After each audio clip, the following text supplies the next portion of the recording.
Man translates odd stone, has no idea what he's done. A German innkeeper had little hope for the future 100 years ago. He purposefully etched a warning into a rock on the side of the river Elbe in what is now the Czech Republic, fearful of the future, before sailing into the unknown in search of redemption. More than a century later, current researchers have discovered the foreboding message.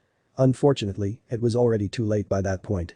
Vlastimil Pizarnik had been fascinated by the history of his town since he was a child.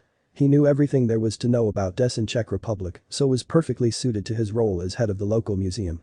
But when his phone rang saying he had to get to the river as soon as possible, he was suddenly terrified at what fate had in store for his beloved hometown. Vlastimil threw on his jacket and headed straight down to the Elbe River as fast as his bicycle would carry him. When he arrived at the bank, there were several other townsfolk gathered around staring into the river.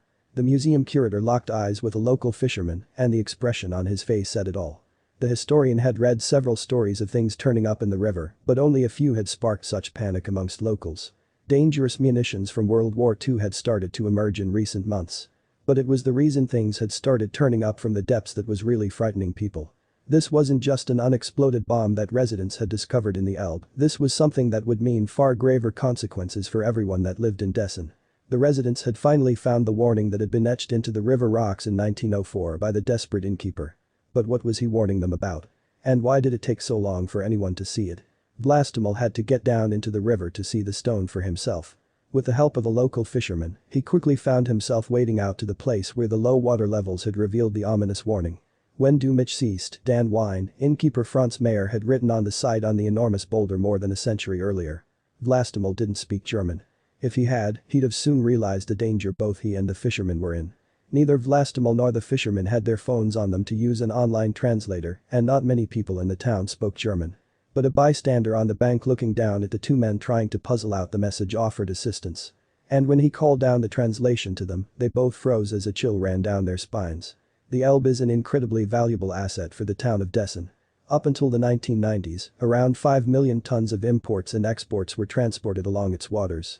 But these days, less than 1 million tons of goods were sent along the river. And the German's 100-year-old message explained why. "If you can see me, then weep," the man called down to Vlastimil. The translation left the two men in the river confused. Was there something in the water they should be worried about? Why would someone go to so much trouble to carve a message like this into a rock? But then it dawned on him he knew what the message from the past was telling him to be afraid of in the river. Vlastimil was actually well aware of the dangers Deccan faced, but seeing it hastily hacked into the river rocks themselves gave him an uneasy feeling. In fact, a group of residents had actually campaigned to do something about it, but some feared that if they intervened with the old river, they could make things far worse. The message was warning future generations of the low water levels in the river that would lead to devastating the local fishing and trade communities. Deccan was in a precarious situation, and the message from the past only made everyone in the town feel more anxious about the impending lack of water. But there was something they could do if they were prepared to take a serious risk. The low water level in the Elbe had been causing the town difficulties for years, so an action group came up with a controversial plan to build a weir on the river.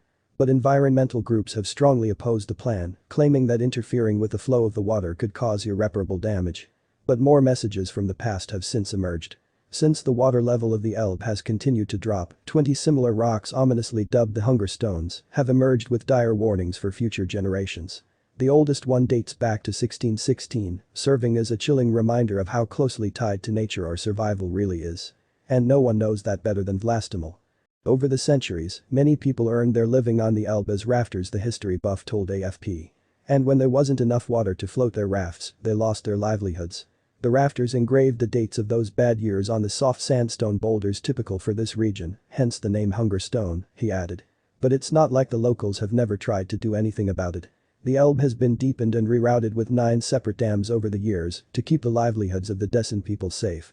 Would you have panicked if you found a scary message from the past at the bottom of the river, or would you have instantly recognized it as an indicator of impending famine?